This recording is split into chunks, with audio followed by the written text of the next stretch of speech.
दोस्तों नमस्कार। आज हम एक गैंग्रीनस मास्टाइटिस का सीवियर केस डिस्कस करने वाले हैं, जिसका फॉलोअप हम लोगों ने किया है। यहाँ आप देख सकते हैं कि ये बिल्कुल गैंग्रीनस था, 2 क्वार्टर इसके गैंग्रीन हो गए थे और फाइनली ये इसका जब हम लोगों ने इलाज किया तो इसका जो दोनों क्वार्टर था वो एकाएक कट के अपने आप गिर गया। और जब गिर गया फिर हम लोगों ने उसका अलग ट्रीटमेंट अप्रोच लिया और फिर वहाँ जा कर के उसमें कंप्लीट रिकवरी हुई।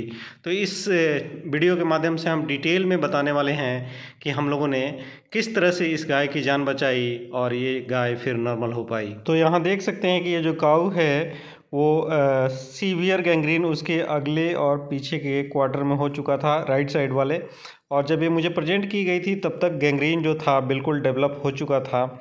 और फिर हम लोगों ने इसके क्लिनिकल प्रेजेंटेशन, क्योंकि इसमें सिस्टेमिक साइंस थे और जो क्वार्टर था वो बिल्कुल ही स्पेसिफिकली गैंग्रीन हुआ था, जिसमें स्वेलिंग बहुत आगे तक नहीं गई थी।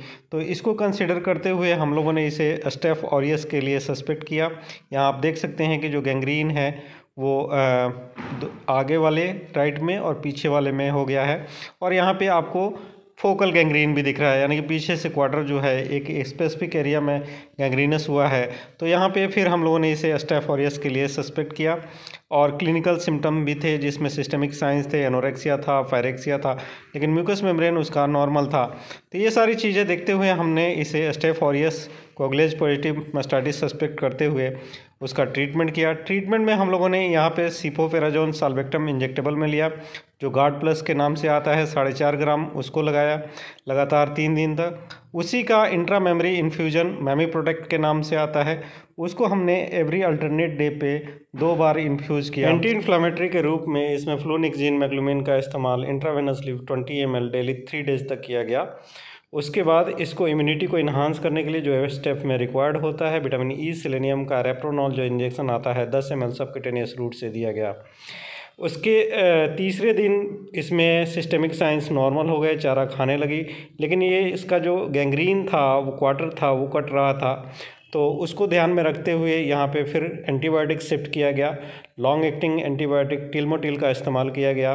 सबक्यूटेनियस रूट से 15 ml दिया गया, 7.5 ml 2 अलग अलग जगह पे। और उसके बाद जो गैंग्रीन पार्ट था उसका बीटाडीन और मेट्रोजिल से इरिगेशन करने के लिए कहा गया। लेकिन कुछ दिनों के बाद वो क्वार्टर जो था अपने आप कट के गिर गया। क्वार्टर जब एक बार गिर जाता है तो फिर आप उसको हील कराना होता है। यहाँ आप देख सकते हैं कि जो क्वार्टर है बिल्कुल कट के गिर गया है, ऐसे लग रहा है जैसे किसी ने उसे चाकू से काट के बाहर कर दिया है, लेकिन ये अपने आप गिर गया था। फिर हम लोगों ने जब इसको बीटाडीन और मेट्रोजिन से क्रीम से लगाया और साथ ही साथ उस पर हमने लोरेक्जिन क्रीम लगाया, तो अल्टीमेटली कुछ दिनों के बाद वो जो क्वार्टर था बिल्कुल हील हो गया है। यहाँ आप देख सकते हैं कि काऊ जो है बिल्कुल नॉर्मल हो गई है और इसका 2 क्वार्टर बिल्कुल प्रोटेक्ट हो गया है और जो वुंड था वो बिल्कुल हील हो गया है। तो इस तरह से इसके 2 क्वार्टर बच गए, गाय की जान बच गई। और इस तरह से अगर आप अप्रोच लेते हैं तो स्टेफ ऑरियस जो सीरियस मास्टाइटिस करता है, जानलेवा होता है, उसमें आप काऊ की जान बचा सकते हैं। यहाँ आप देख सकते हैं कि गाय जो है बिल्कुल नॉर्मल है, अपनी ज़िंदगी जी रही है। ये केस जो है मुझे बब्बू मिश्रा जी ने इटावा से शेयर किया था।